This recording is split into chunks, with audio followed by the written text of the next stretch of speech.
Hello everyone, welcome to Lukmaan IAS. Today we are going to have the Hindu newspaper analysis dated 19th of December 2023. In today's newspaper analysis, we are going to cover a mapping topic and we are going to cover important articles from the newspaper. Today we have shortlisted those articles that are relevant for the UPSC Prelims and Mains exam. Some of the articles are from Environment and Ecology section. Other articles are from, let's say, International Relations section. There is an article which is from the Indian Society section. Then there are articles from Indian Polity section as well. So we are going to cover all these articles one by one, and it is very important for you that you should be attending the classes on a regular basis, because regularity brings you, let's say, like a lot of understanding, right? So the more you read, the more you are regular, the more you will be able to understand the topics. So let us quickly see the list of articles that we are going to cover in today's newspaper analysis.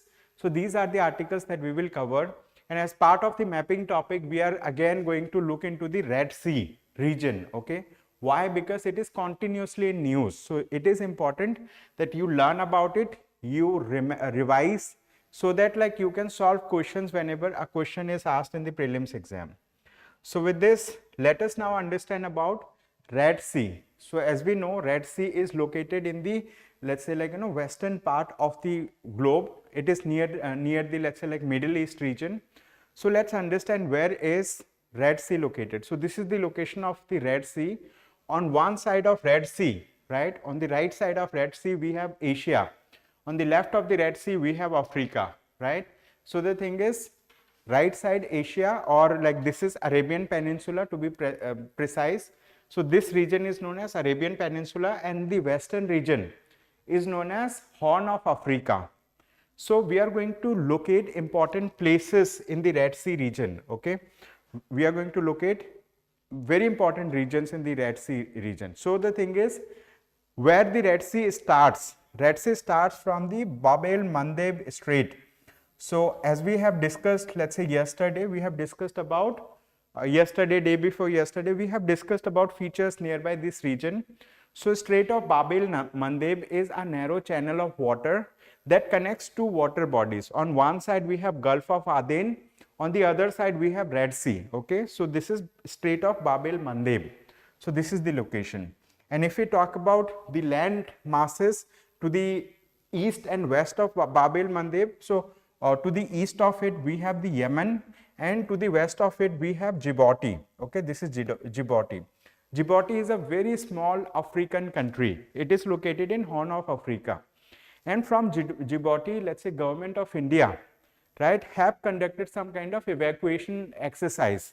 So when, let's say, like in Yemen, an internal strife, internal war, or civil, let's say, like civil kind of disorder was going on in Yemen, Government of India has evacuated Indian nationals from here, and we have evacuated them. Let's say we have first brought them to Djibouti, and from Djibouti we have brought them back to India, right, through, let's say, like using the aeroplanes of Indian Air Force. So that's how we have done it. Now when we talk about this Bab el Mandeb Strait, it is connected, let's say on one side it is connecting Gulf of Aden, on the other side it is connecting Red Sea. But today we want to understand about the location of Red Sea. Okay, let us understand the location of Red Sea. So to the right of Red Sea, right, we have a country, it is Yemen, as we can see over here. Then we have Saudi Arabia over here, right, Saudi Arabia. And if we talk about to the left of Red Sea, so we have a country which is, let's say, like we are naming it as Djibouti. Then we have Eritrea. Then we have, this is Africa, this is Sudan, basically this is Sudan in Africa. And then we have Egypt. Egypt is a country over here, Egypt. So Egypt, let's say this Sinai Peninsula that we can see over here, this is also a territory of Egypt. Sinai Peninsula belongs to Egypt. This is Sinai Peninsula.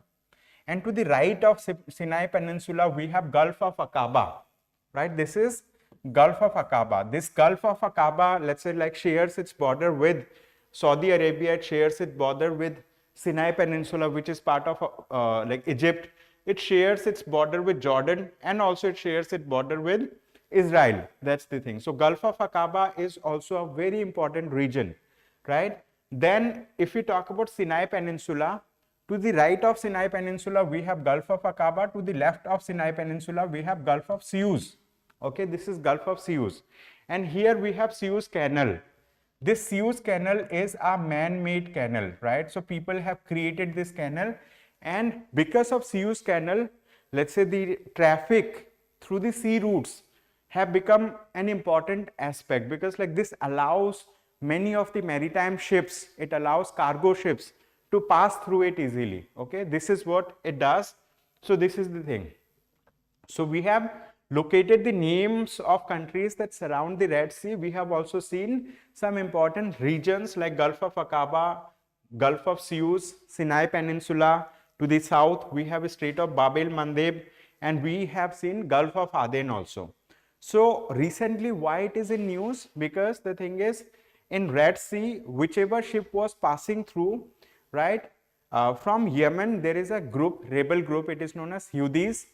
They started attacking those ships over here. They started attacking the ships over here that were passing through the Strait of Bab el-Mandeb. This is important. This is an important information for us to understand this thing. So we have included another map also to make it little simple for you to understand. So to the right of Red Sea, we have Yemen, we have Saudi Arabia, and here we have Gulf of Aqaba.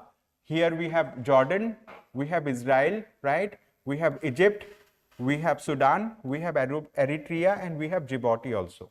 So these are the countries that surround, let's say, the Red Sea region. So with this, let us quickly move to the first topic of the day. We are going to discuss about this topic in detail.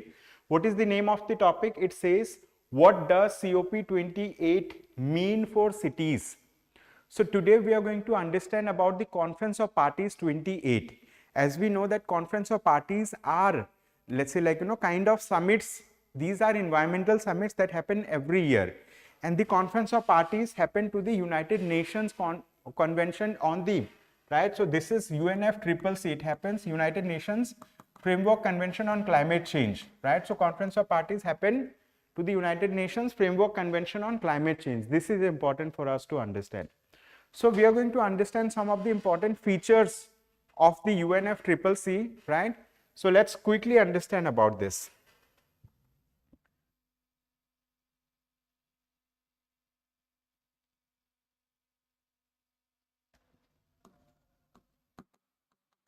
So what is the name of the topic? It is, what does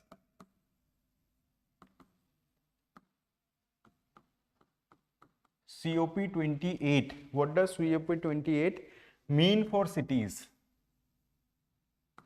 Mean for cities. So why this article is important?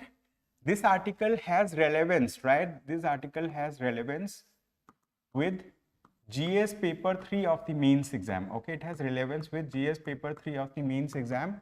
It is important under environment and ecology section. This is important. So now let us quickly understand about this topic. As we discussed, right, as we discussed that this Conference of Parties, okay, COP28, this Conference of Party is being held under the auspices of United Nations Framework Convention on Climate Change, okay, UNFCCC. The Conference of Party happens every year. The Conference of Parties has started, right, when it is started? It is started in 1995. And now, let's say, like, the COP started in 1995, and now in 2023, they are going to have COP28. And this COP28 was conducted in Dubai, right, United Arab Emirates, Dubai, UAE. It was conducted over here. So what are the key outcomes of this COP? Those outcomes are mentioned in this article. So number one outcome, which is, let's say, not mentioned in this article, is number one outcome is Dubai Consensus. Okay, it is known as Dubai Consensus. This is number one thing. Number two, under the Conference of Parties, what has happened? Basically, under the Conference of Parties, basically, let's say, like, they have released a report which is known as Global Stocktake Report. Okay, they have released a report which is known as Global Stocktake Report. In short, it is said as GST, but we do not have to confuse it with GST that we have in India. In India, we have goods and services tax. That's entirely different from the GST that we are discussing here. This is Global Stocktake Report, right? So it is known as GST. So what is Global Stocktake Report? So this is a report that accounts for the actions that different countries have taken according to the pledges that they have taken for themselves, and they have taken pledges, right, environmental pledges under the let's say Paris Agreement. So what has happened basically, to understand this Global Stocktake Report, we need to go back to Paris Agreement, right? All of you may have heard about what is Paris Agreement. So Paris Agreement was signed by the parties who are parties to the this Conference of Parties to the United Nations Framework Convention on Climate Change. So there a Conference of Party has happened. In that Conference of Party, all the members of the, right, all the members of the this UNFCCC, right, all the members, so it was agreed in Conference of Parties to UNFCCC. So all the members have agreed to, let's say, like, to tackle global change. What? To tackle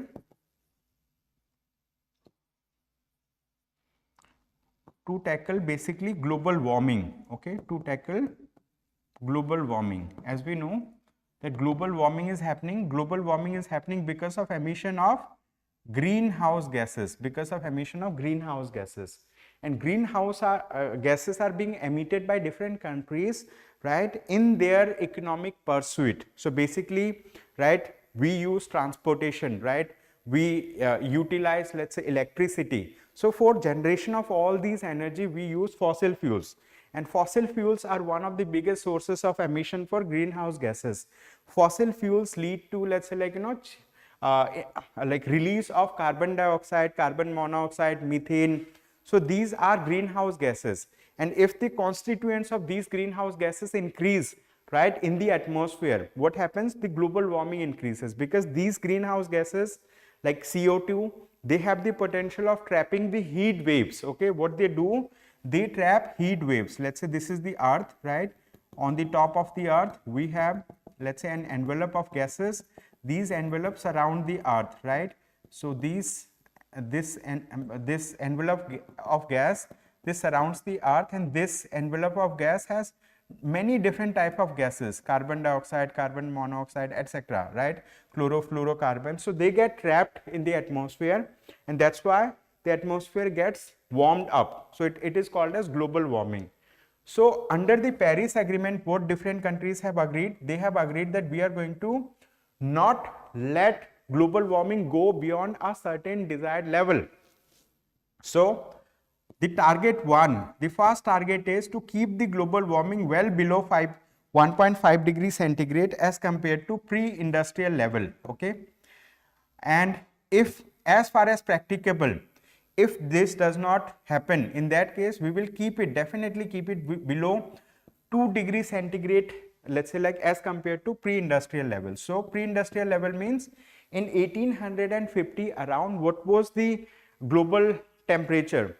So according to that, right, by the year of 2100, by the end of this century, we will not let the global warming go beyond 1.5 degrees centigrade as compared to that level. So so the thing is, reference period, right, if we talk about reference period for it, reference period is known as pre-industrial level, right? It is known as pre-industrial level. Pre-industrial level means 1850s, around 1850s. And this target, I mean, like, this 1.5 degrees centigrade, 2 degrees centigrade. So we will not let the global warming or temperature go beyond this particular level. Like, if we subtract the temperature, so it is like, it should not go beyond 1.5 degrees centigrade. That's the thing. So this is Paris Agreement. So under Paris Agreement, it was agreed by different parties that after 5 years of the Paris Agreement, we will come up with a Global Stocktake Report. That Global Stocktake Report will talk about what actions are taken by the member countries. Are these actions sufficient enough to meet the let's say requirement or obligation that were agreed upon in the Paris Agreement. Okay, this is what is being said. Okay, so this is the thing. So in this article, they have discussed about global stocktake report. They have also mentioned that many countries, they fail short of, let's say they fail short of what? Taking steps related to this.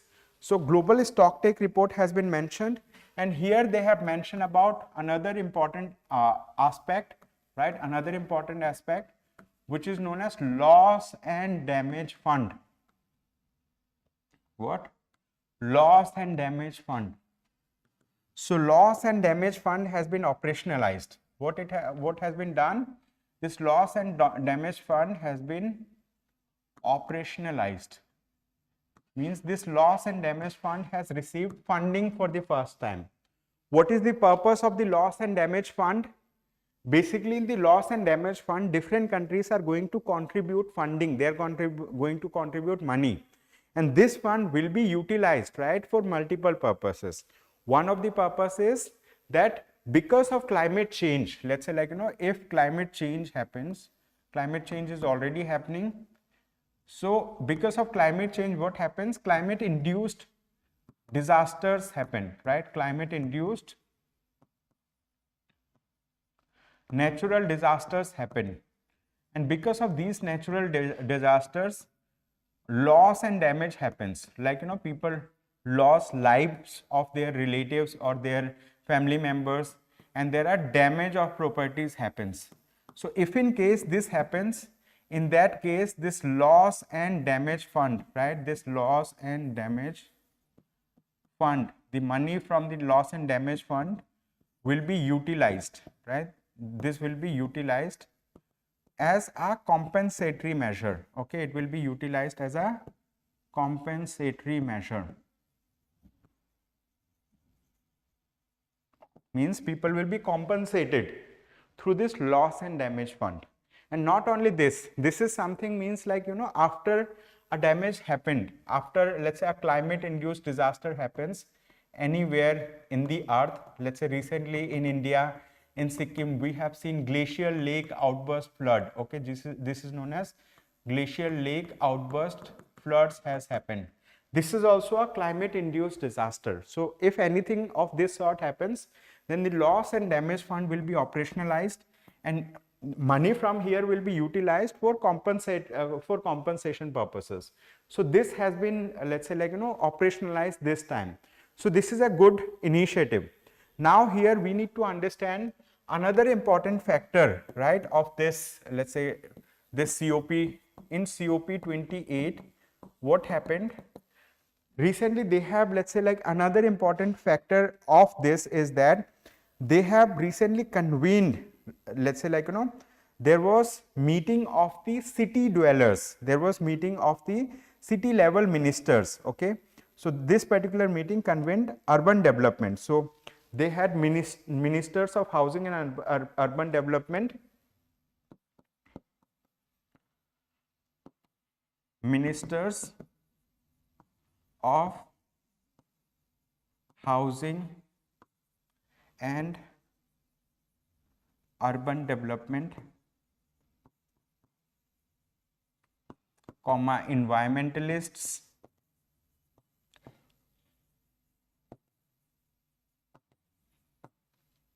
etc. Environmentalists, civil society organizations, right, CSOs, etc. They were, let's say like, they were asked to participate here. So this was one of the unique feature of Conference of Parties 28 that has happened in Dubai. What has happened means like, at city level, that city planning is not happening properly in India and across the world. So the thing is, in this Conference of Parties, basically they have asked the members from the city administration. They can be mayors, they can be, let's say, other administrators, they can be environmentalists, they can be civil society organizations from different cities across the world. They participated over here and they talked about how cities can be important, right? How cities as units can be important aspects for environmental action. Okay, so this was one of the unique initiatives. So the urban world today consumes nearly 75% of the primary energy, and is responsible for 70% of the CO2, right, or 76% of the total global greenhouse gas emissions. So the thing is, cities are primarily responsible for emission of carbon dioxide or emission of greenhouse gas, right? But the thing is, city level planning is not happening related to environment. So that's why in this conference of party they have thought of bringing the city planners, right, so that they can talk about what actions they need to do. And if we talk about globally, right, long back, right, 44% of the people were lived in cities in 1995. Okay, so when we talk about cities, right, in 1995, 44% of people lived in cities. But if we talk about the figure now, currently 55% of the global population, currently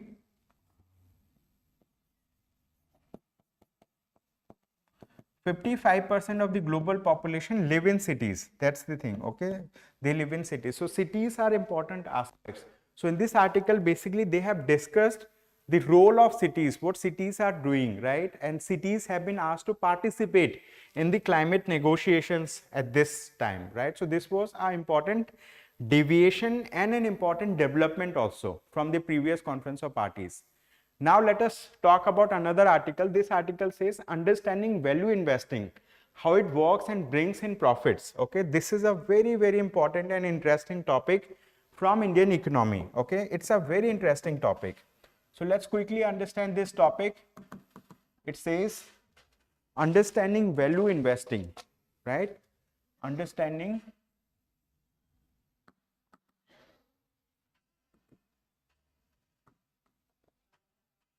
value investing, how it works and brings in profits, how it works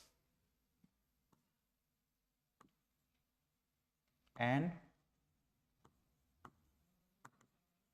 bring in profits. So this is a very, very important topic, right? So this topic is important, right, under GS paper 3, GS paper 3. It's important for economy section, right? Indian economy or economy in general, it's related to economy. So let's understand the context, right? Let's understand what do we mean by value investing. Value investing is a very, very important concept. To understand this, let us understand this thing. Let's say there is a person, right? He is an investor. Who he is? He is an investor. What does this investor do? He invests money, right? He invests money in multinational companies, in corporate companies. So the thing is, while he invests, what he does, he basically buys, right? He basically buys or purchases what stocks of different companies, right? Stocks or equities, right? Stocks, equities, bonds, etc. of different companies, right? What it does, he let's say buys stocks, equities or bonds of different companies. But the thing is, his sole purpose is not buying and keeping it forever. He buys it at a lower price and he sells it at a higher price to make profit. Okay, so the thing is, what he does, he buys, right, at lower price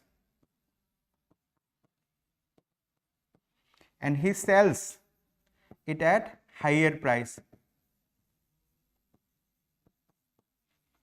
So this difference of selling minus buying, this generates profit for him.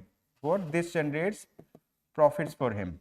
So in case of this value investing, what these people do, they purchase stocks and equities, bonds of different companies, and these stocks, equities and bonds that they purchase it at a very lower price, right? Very lower price or less price. The purchasing price in this case is generally, let's say, like, this purchasing price is less than the intrinsic value less than the intrinsic value of the shares, and when they sell it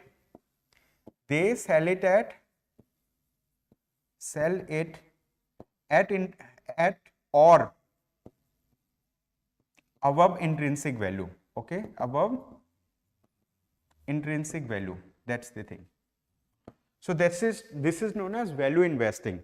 So value investing is a very good concept, and this concept has been developed, right, by a person, let's say American economist and value investor Benjamin Graham, right? He talked about value investing. Who? So value investing, this was propounded by a person, for example, his name is Benjamin Graham. He has invented this technique, and he has written a book also on value investing, right? I'm going to write down the name of the book as well. It says The Intelligent Investor. Okay, name of the book is The Intelligent Investor. This is the book that he has written. Okay, this is the book. He has written this book in 1949. Okay, 1949, long back. And another person who actually practiced value investing for a long period of time in his life, and he is considered to be one of the greatest investors of all time. His name is Warren Buffett. Okay, what? Warren Buffett. So what Warren Buffett does? Basically, he practices value investing. This is the thing. Okay, so what value investors does? They purchase equities, bonds or shares of companies, right? They purchase it at a price which is lower than the intrinsic value of those shares, in the, let's say, in the hope that in future when the stock price will go up, when the price of these, let's say, like, stocks, equities or bonds, if they go up, right, if they attain the intrinsic value, or if they go beyond intrinsic value, we are going to sell it to make profit. Okay, so this is what the value investing talks about. But there is an opposing concept also. Okay, there is a little different concept also apart from the value investing. We are going to understand about that concept as well. What is that concept? That is known as growth investing. Okay, so there is another concept which is known as growth investing.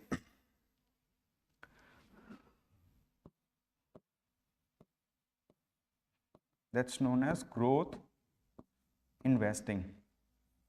Let's understand how growth investing is different from value investing. In case of growth investing, the people generally invest on those stocks or those shares that are, let's say, like, trading up in the market. Means like, that is being purchased at a very high frequency in the market. So the thing is, they see that presently, since it is being purchased in the market at a very high rate, so in future, let's say if I purchase it now, in future when the price go further up, I'm going to sell it. Okay, so growth investing in this case also, let's say, like, people, like, investors, what they do, investors purchase shares of growing companies, or shares of those companies that are being traded highly, right? So that they can sell it at a later date when the price attains at its peak level, then they will be selling and they generate profit. However, those people who invest using this style of value investing, they say growth investing is also a limited, let's say, set of value investing itself, because they also purchase it at a lower price and they sell it at a higher price. But the thing is, value investing, they generally wait for the prices of the shares to come down. When the prices of shares comes down below their intrinsic value, they then go ahead and purchase those shares. This is what is known as value investing. Okay, how it works, we have discussed about it. Okay, Warren Buffett goes for value investing. That's an important thing. Now we have another article. This article is again very, very important. This article says the hollowing out of anti-defection law. This is a very important article. So Sagar, good morning. Thank you so much for joining. Now we are going to discuss about another important article. This article is again important. Okay, so we are going to discuss this topic. It is important under Indian polity section.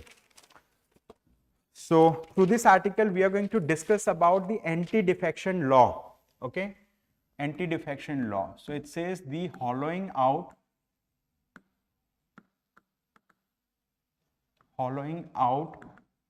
of the anti-defection law,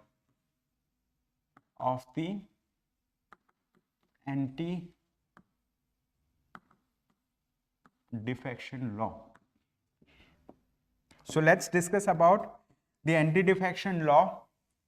Basically, to understand anti-defection law, we need to talk about the 10th schedule of the Constitution of India. Anti-defection law.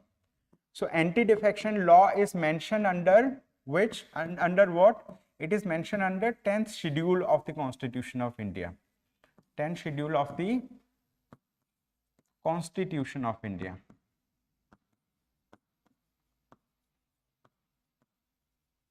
However, in the Constitution of India, they have not written it this way. They have written that way, 10th schedule. Right? 10th schedule of the Constitution of India. So what does anti-defection law mean? To understand this, we need to understand an example, right? We need to understand this particular thing through an example. Let's say there is a political party P1, there is another political party, let's say P2, right? There is another political party P2, and these political parties are, let's say, like, working in a kind of state government, or they may be in the Parliament of India. There can be many political parties. I'm just taking a two-party system. Let's say it is a particular state. The state can be Karnataka, it can be Maharashtra. So there are, let's say, two political parties. There can be more than two political parties also. Let's say this political party 1, this political party 1 has many members, right? They have many members, and these members got elected in the state legislature, right? They got elected in the state legislature. They are part of state legislature. From political party 2, they have, let's say, little less members, and the thing is, to form an effective government at the state level, they need support of the majority, right, in the state legislature. So what this political party will do, the other political party, they will try to attract members from this political party to that political party. What they will do, they'll try to attract members. So if they are able to bring more members to join their political parties, right? So the thing is, if two-third of members from political party 1 go to political party 2, so they will be able to form effective majority and they'll be able to form parties. So this is just an exception to the anti-defection law. Now this is known as defection. Basically what this example is known as defection. So over here what is happening? Mass defection is happening, okay? Here this is an example of mass defection. So the thing is, mass defection means huge number of people who earlier got voted taking the ticket of one political party, they left their own political party, they joined another political party. This is mass defection. This is allowed under the anti-defection law presently that is there in India. But the thing is, let us take another example. In that example, what happens? Let's consider now, instead of all the members moving, if one member leaves his political party and joins another political party, that will amount to, this particular thing will amount to anti-defection. Means, like, this is again defection, this is again defection, but this will attract anti-defection law. What it will attract? It will attract anti-defection law.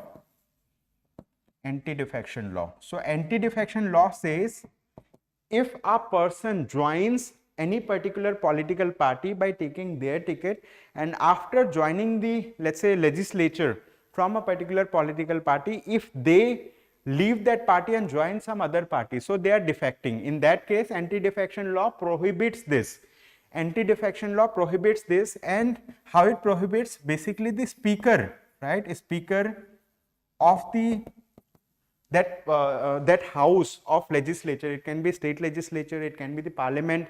In parliament, let's say in Lok Sabha, this is a speaker. In Rajya Sabha, there is chairman. In case of state legislative assembly, there will be a speaker. So that speaker have to take a decision whether effectively there was a defection and whether anti-defection law can be imposed to basically suspend that member, right? Basically suspend that member or expel that member from, let's say, his candidature will be completely let's say nullified because of anti-defection law. This is known as anti-defection law. There are many provisions of anti-defection law. What are those provisions? In one of the provisions, if some member move from one political party to another political party, this will attract anti-defection. If an independent member, let's say, who got elected, let's say on independent ticket, later on he joins a political party, that will also attract anti-defection law. Then there can be other provisions also of anti-defection law. So presently what happens, few members or one member, if they move from one political party to another political party through anti-defection law, they can be disqualified. If mass defection happens, if more than 2/3 member of a political party go from their party to join another party, so anti-defection law has given an exception that mass movement will be allowed. Why it has been done? So that those people who got elected through a particular political party, if they are not happy with the, let's say, party leaders, basically, so to give kind of vent to their thing, so they can defect. So that has been allowed. And anti-defection law is also attracted in case of political whip. What do we mean by political whip? Let's say there is a political party, they want to introduce a very important legislation in the state legislative assembly or in the parliament, and they direct all the members of their political party, right? This is party A, they direct all members of their political party that you need to support this particular legislation by voting in favor of it, right? But this was a mandate of the political party, but there can be a member from the political party, let's say this particular member, what he says that I am not going to vote in support of it. So that political party may ask the speaker to, let's say, disqualify this member from his political party, disqualify this member. That also amounts to, let's say, anti-defection. Okay, means it attracts anti-defection law. This is what. Okay, so in this article, the authors have discussed about anti-defection law. Authors have talked about why anti-defection law was brought in the first place, and authors have also mentioned about the problems associated with anti-defection law. What problems are associated? We are going to quickly understand. So author actually talks about this particular instance of mass defection. Author says that mass defection is a challenge now. Why? Because now anti-defection law is being strategically used by political parties to bring down a political party that is in power. For example, this party is in power, there can be another political party. What it is doing, actually, let's say it's luring the member of this political party by let's say, in hook or crook. Maybe they may offer them huge amount of money, right? They may offer them this post, that post, and they say that you leave your political party, join our political party. So they are strategically engineering the tool of anti-defection law so that they can bring down this particular political party from power. And if they bring down this political party from power, so the other political party can themselves come into power. And this thing has precisely happened in many states. For example, in this article itself, they have, let's say, talked about the state of Karnataka, right? Earlier in Karnataka also it has happened, the state of Maharashtra, right? And in this article, they have mentioned about many such states.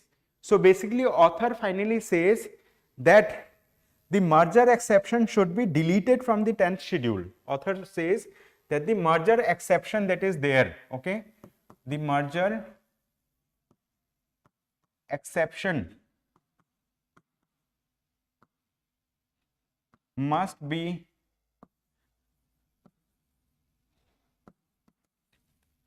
deleted from 10th schedule, okay, must be deleted from 10th schedule or from the anti-defection law, Merger exception means when majority of the members, more than 2/3 of the members of this political party leave their political party and merge with other party. So that is known as merger, and this has been given an exception. All these members will not be, let's say, like, will not attract anti-defection law, and the speaker will not be able to disqualify them because mass movement has happened, and this is known as merger. So here in this article, author says that merger exception must be deleted from the 10th schedule. Okay, this is the thing. So this is a very important article. We have understood this. They have, let's say, talked about names of multiple political parties. That's not important from, let's say, our point of view at this point of time. So let's now quickly move to another article. This is again a very important article. It says a blow for the rightist, a blow for the rights of the legislature in lawmaking. So this is again important. This is, let's say, topic number 4. We are going to discuss about this topic quickly. A blow for the rights of the legislature. A blow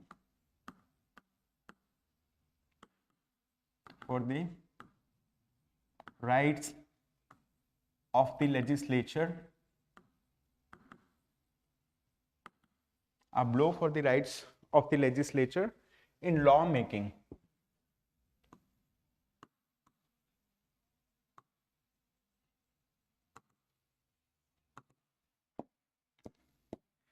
Now let us understand about it. Okay. Basically, this article has been written by PDT Achari. He is a former Secretary General of the Lok Sabha. So this person has a deeper understanding how the parliamentary system works. So this person talks about Article 200 of the Constitution of India. Which article? Article 200 of the Constitution of India. Right? Article 200 of the Constitution of India.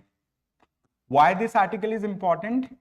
Because the Supreme Court of India has recently given a judgment, right? Supreme Court of India has recently given a judgment related to this article. Basically, this article talks about powers of the governor. What? Powers of the governor of states, right? Governor of states. So as we all know, in every state, right, there is a, let's say, like, political party that gets elected, right? So the government is in place and there is a governor also, and the governor is appointed by the central government. Okay. So the thing is, let's say, again, let's draw a map. Let's draw a diagram. This is a state, right? Let's say this is a state. In that state, let's say, like, there is a government. Here there is a government and there is governor. What is the role of the governor? The governor is appointed. Governor is appointed by the central government, right? By the central government. But this government, they come into power through election. Okay, they come into power through election. So governor is an appointee of the central government. What is the role of the governor? To check any bill that is, let's say, passed by the state legislature.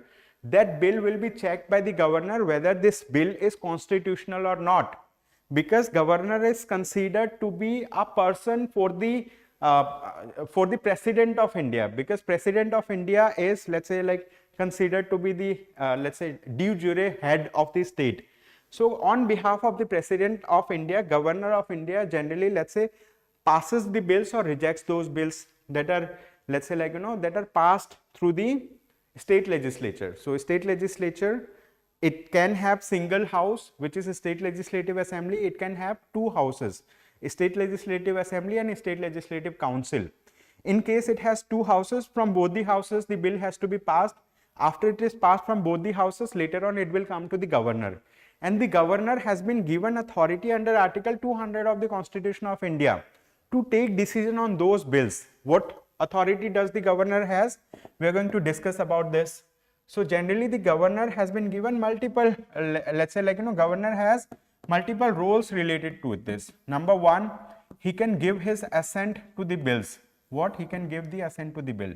Assent means like agreeing or giving approval to the bill, right? Giving approval that this bill is passed from my side also. So after the governor gives assent, the bill becomes an act. Second is, what governor can do, he can withhold, right? He can withhold his assent, right? He can withhold his assent to the bill. Withholding his assent means rejection of the bill. It means rejection of the bill. Third, he can, let's say, like, resend the bill. He can, let's say, like, send the bill back to the house, back to the legislature, right? Back to the legislature or house with some recommendation that in this bill you need to do these changes, only then, like, send me back this bill. Fourth is, he can reserve the bill, right? He can reserve the bill for the consideration of the president, right? For the consideration of the president. So these are some of the, let's say, like, authorities that governor has under Article 200 of the Constitution. However, the Supreme Court judgment that recently came, the Supreme Court judgment has clarified some of the positions related to this. We are going to discuss about it. So on these things, there was a Supreme Court judgment. And Mr. PDT Achari,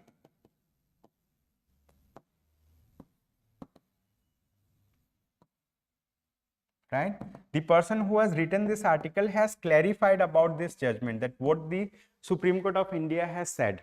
Supreme Court of India has said that the governor should, let's say, like, take a decision on the bill at the earliest moment. This is one thing. Second thing is, Supreme Court of India has said whenever the governor withholds his assent to a bill, he should not keep the bill indefinitely with him. He should send back those bills that he has withheld, right, for the reconsideration of the State Legislative Assembly. And if the State Legislative Assembly passes it back, right, once it comes back from the State Legislative Assembly, he should give his assent. And apart from this, like when we talk about send back to the state legislature, so here the Supreme Court of India has clarified that the governor should walk in aid and advice of the Council of Ministers of the state government. In case of a state government, there will be a Council of Ministers. So the governor should act in aid and advice of the Council of Ministers the way that the President acts in aid and advice of the Council of Ministers in case of Parliament of India. That's the thing. And so, like, they reserve the bill for the President. So here basically the Supreme Court of India has clarified. So here he said that, like, Supreme Court of India has made it mandatory that the governor should take the decision at the earliest. In case he withholds his assent, he should send back this bill to the House and notify this. He should not be seating with the bill. Recently what has happened, there are some state governments, for example in case of Punjab, some bills have been passed and that bill has been there, let's say, for 2-3 years with the governor without the governor taking decision. Similar was the case with Tamil Nadu also. In Tamil Nadu, the governor, let's say, did not take any decision on that matter. So these things have been challenged, right? And Supreme Court of India has clarified the role of the governor. Supreme Court of India has clarified that the governor acts as an interpreter of the bills with respect to their constitutionality. It's not going to, it should not act as a kind of, let's say, like, agent of the central government. Means if central government says, like, don't pass any bill, so he should not pass the bill. That should not happen. Okay, this is what is said. So finally, author says, in a creative interpretation of Article 200, the Chief Justice of India's recent judgment has also protected the entire constitutional system from the depredations of the governors. Okay, so like he is praising the the judgment of the Supreme Court of India. Now we have another case. This is a very important case. It says, why has a survey been approved at the Shahi Idgah? So Shahi Idgah is a place which is located, let's say, like, nearby this let's say, like, long debated region which is known as Krishna Janmabhoomi. Earlier, let's say, it was Ram Janmabhoomi that we discussed, right? So that was there. So nearby this thing, right, in UP, in the state of UP, there is a place, it is known as Shahi Idgah. So in Shahi Idgah, basically, like, Muslims offer namaz, right? So it's Idgah. So there, like on the day of Eid, right, they go there, they offer namaz. On other days also they go there and offer namaz. And there are some people who have recently, let's say, like, approached the Mathura bench of the court, Mathura court, that, like, there should be survey in the Shahi Idgah, and they said that Shahi Idgah was built on a place where Krishna was born, right? So they said it is Krishna Janmabhoomi thing. So so Shahi Idgah was built on that. This is what the petitioners argued.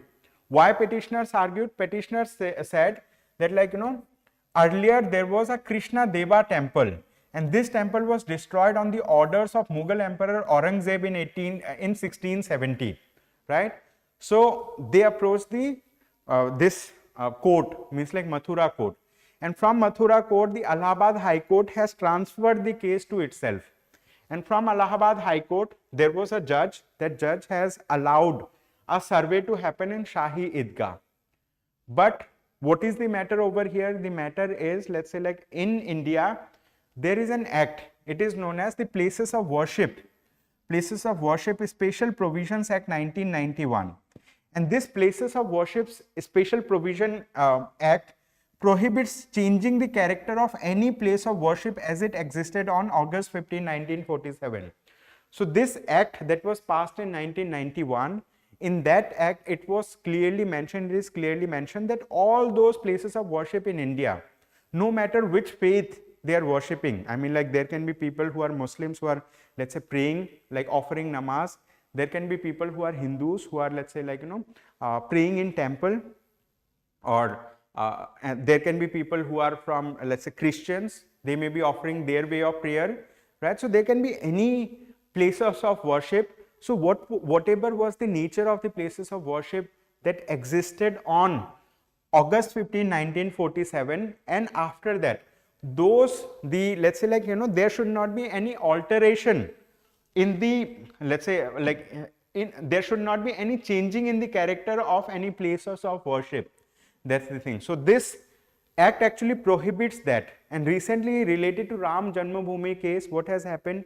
Basically, the Supreme Court of India has taken a decision, and in that decision the Supreme Court of India has considered that case to be one of the exception, that this is just an exceptional case, and apart from this, like, they abide by this places of worship thing, means, like, they said this is just an exceptional case, we are just making it a kind of exception, and we are awarding this particular land to the Hindus, and, like, as a compensatory measure the Muslims will be given some other places. So Supreme Court of India has taken judgment in that case there.